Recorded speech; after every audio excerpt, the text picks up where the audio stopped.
여러분 안녕하십니까? 여수 MBC 뉴스투데이입니다. 제20대 총선을 앞둔 한국의 정치 지형, 야권은 탈당과 신당 창당, 다시 합당으로, 여권은 개파 갈등으로 조용할 날이 없습니다. 그 깊은 곳에는 지역주의가 자리 잡고 있죠. 이 같은 현실에서 한국 정치를 바꿀 의미 있는 도전들이 주목받고 있는데요. 기획 보도, 한국 정치 호남이 바꾼다. 김주희 기자입니다. 지난 2014년 730 국회의원 재보궐선거에서 순천시 곡성군 선거구에 출마한 이정현 당시 새누리당 후보는 호남의 텃밭에서 보수 여당 후보로 49.4%의 득표율을 기록하며 국회에 입성했습니다. 한국 정치사에서 호남의 저항적 지역주의를 돌파한 선거혁명을 이뤄낸 것입니다. 그리고 이번 20대 총선에서도 새누리당 이정현 의원은 또 한 번의 의미 있는 도전을 이어가고 있습니다. 순천 사람들이 바로 대한민국 정치의 지역구도를 깨는 그러한 주인공들이었다고 한다면 이제 순천은 전라남도의 순천이 아니라 정말 대한민국의 순천이고 또 순천에서의 선거의 결과가 대한민국의 그 지긋지긋한 지역구도를 깨는 그러한 절대적인 계기가 될 수 있기 때문에 저는 많은 기대를 하고 있습니다. 영남의 패권적 지역주의를 깨기 위한 의미 깊은 도전도 계속되고 있습니다. TK 정치 1번지인 대구에서 19대 총선에 이어 4.11 지방선거에 도전해 의미 있는 득표율을 기록했지만 아쉽게 낙선한 더불어민주당의 김부겸 전 의원이 그 주인공입니다. 김 전 의원은 이번 총선에서도 또 한 번 대구수성 갑 출마를 선언하고 바닥 민심 공약에 나서고 있습니다. 지역주의를 극복하고 국가가 진정 균형적으로 발전하고 그러면서 대한민국에 있는 모든 구성원들에게 기회가 주어지고 꿈이 살아있는 이른바 공존하는 그런 대한민국 만들 수 있다. 또 만들어야 한다. 그런 각오로 지금 대구에서 세 번째 도전을 하고 있습니다. 1987년 대선에서 김영삼, 김대중이라는 야권의 두 거목이 분열하면서 고착화하기 시작한 영호남의 지역주의. 30여 년 동안 지역주의를 깨기 위한 시도에도 오늘의 정치권에는 영호남의 지역주의가 여전합니다. 우리 사회의 국민 통합을 가로막고 각종 갈등과 분열을 일으키는 정치적 상수로 작용하고 있습니다. 최근 국민의당 창당을 비롯한 야권의 분열과 합당 과정도 20대 총선에서 지역주의 장벽을 더욱 견고하게 하는 결과를 초래할 여지가 큽니다. 실제로 호남 지역 외에 신당이 지지를 받을 수 있는 지역이 전국적으로 존재하지 않는다라는 겁니다. 오히려 수도권 지역에서는 야권 표의 분리로 야권 후보가 전멸할 위험까지도 제기되고 있다는 거죠. 결국 호남 지역주의에 호소해서 호남의 지분만 나누고 전체적으로 다 호남 외 지역에서 야권의 지분은 줄이게 되는 그런 최악의 결과가 오지 않을까. 그런 부분들이 상당히 우려스럽습니다. 지역주의 타파에 헌신한 대표적인 정치인으로 국민들은 노무현 전 대통령을 기억하고 있습니다. 20대 총선을 60여일 앞둔 시점. 지역주의 장벽을 깨기 위한 또 한 번의 도전들이 유권자들의 표심을 얼마나 파고들 수 있을지 이번 총선의 의미를 찾는 또 하나의 관전 포인트입니다. MBC 뉴스 김주희입니다. 어제 오후 여수의 한 단독주택에서 불이 나 한 명이 숨졌습니다. 어제 오후 5시 50분쯤 여수시 미평동의 단독주택에서 불이 나 내부 집기 등을 태우고 자체 진화됐지만 지적장애 2급인 19살 A양이 거실에서 숨진 채 발견됐습니다.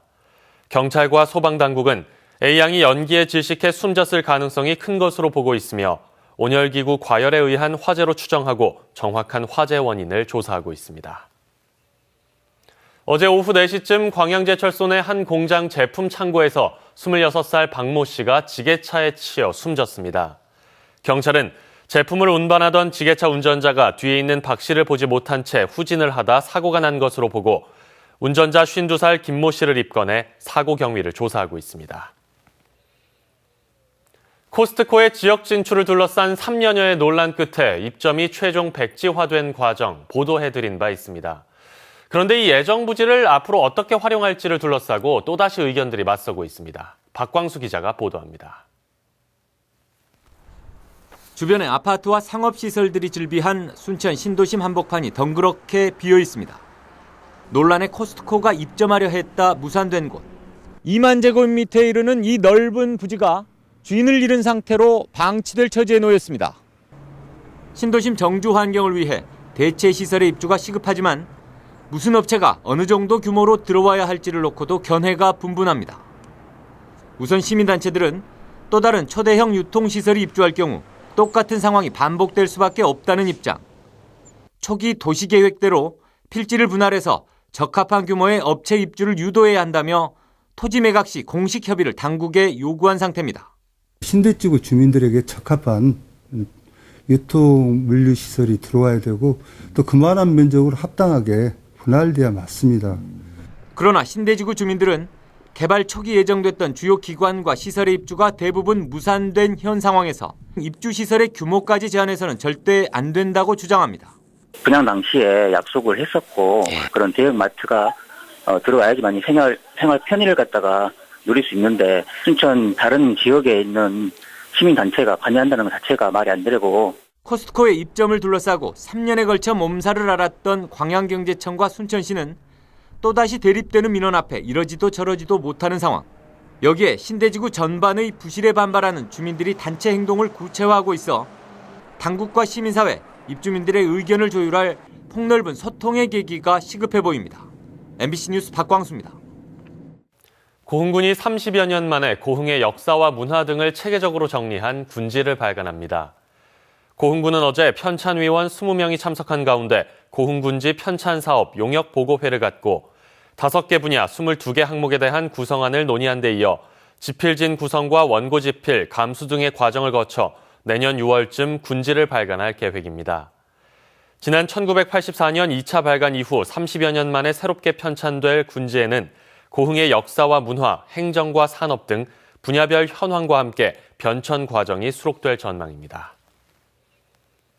여수시가 올해도 밤바다를 배경으로 한 거리 공연 활성화에 나섭니다.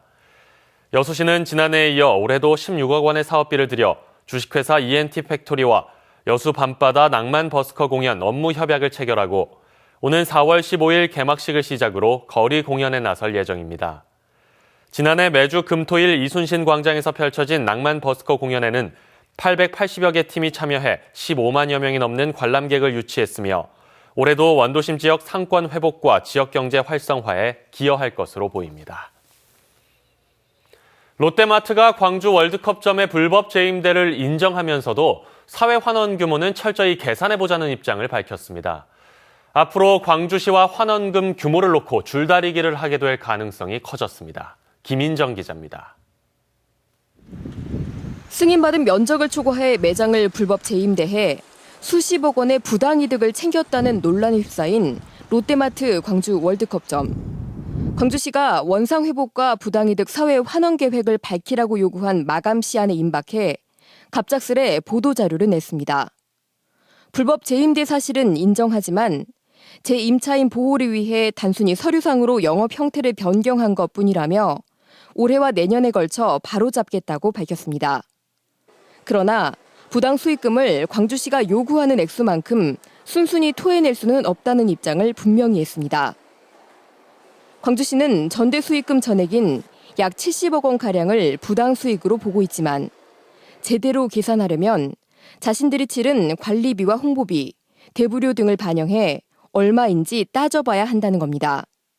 전기세나 수도비 이런 직접비하고 또 그 해당 면적만큼 저희가 이제 대부료를 내고 있지 않습니까? 그래서 그 부분을 제외한 합리적인 그런 그 비용을 산출해서 함께 제기된 개방형 주차장 사용료에 대해선 사실상 이미 낼 만큼 냈으니 더는 못 내겠다는 입장을 밝혔습니다.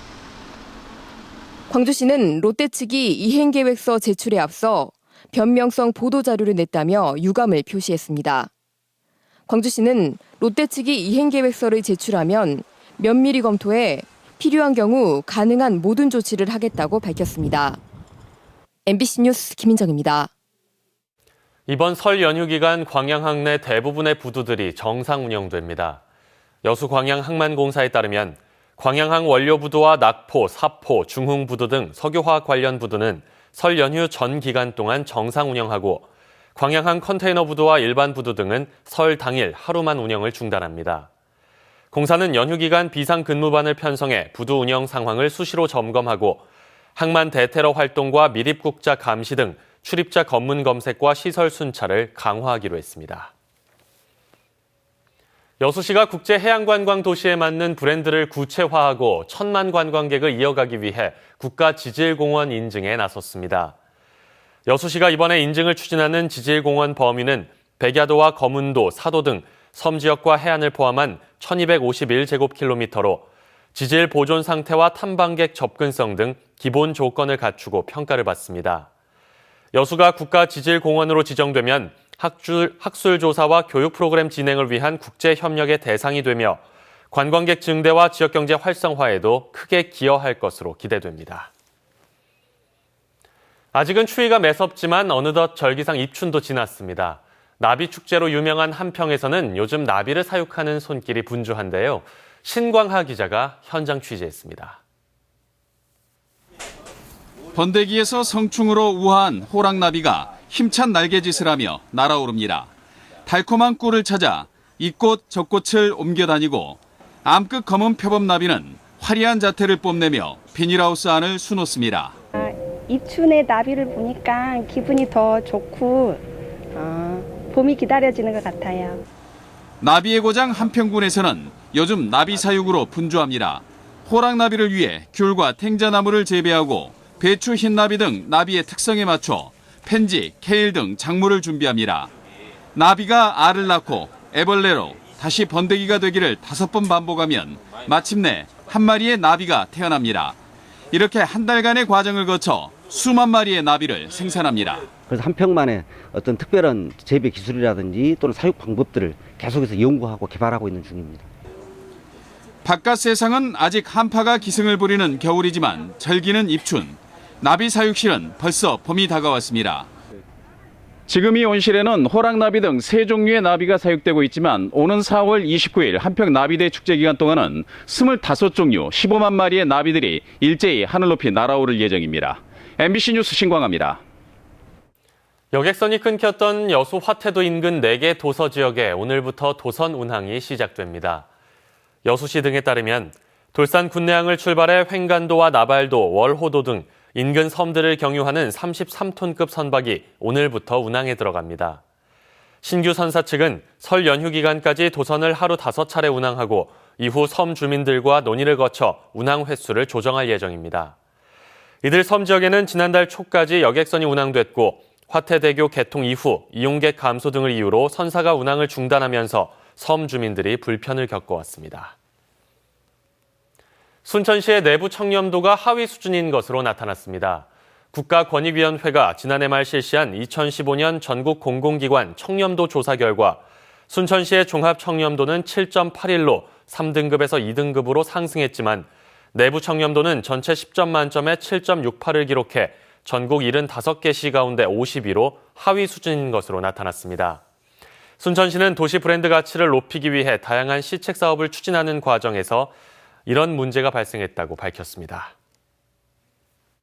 따뜻하게 하셔야겠습니다. 주말까지 반짝 춥겠습니다. 현재 서울의 기온 영하 6.6도로 어제 같은 시각보다 2, 3도가량 떨어져 있습니다. 낮부터는 찬바람이 불면서 본격적으로 추워지겠습니다. 내일과 모레는 영하 7도 선까지 떨어지겠고요. 설날부터 차츰 추위가 풀리기 시작해 화요일과 수요일은 비교적 포근하겠습니다. 또 내일은 호남 서해안과 제주도, 영동 지방에서 눈이 조금 내리겠고요. 설날에는 저녁 무렵 수도권과 영서 지방에서 눈이나 비가 조금 내리겠습니다. 지금 전국이 대체로 맑은 모습인데요. 서울을 비롯한 전국 많은 지역에 건조특보가 발효 중입니다. 오늘 가끔 구름 지나는 가운데 낮부터 서해안을 중심으로는 바람이 강하게 불겠습니다. 자세한 낮 기온 보시면 서울이 3도, 광주 6도, 대구 5도로 어제보다 2도에서 4도가량 떨어지겠습니다. 물결은 먼 바다를 중심으로 약간 높게 일겠습니다. 화요일, 수요일 대체로 맑겠는데요. 아침에 안개가 짙게 끼는 곳이 있겠습니다. 날씨였습니다.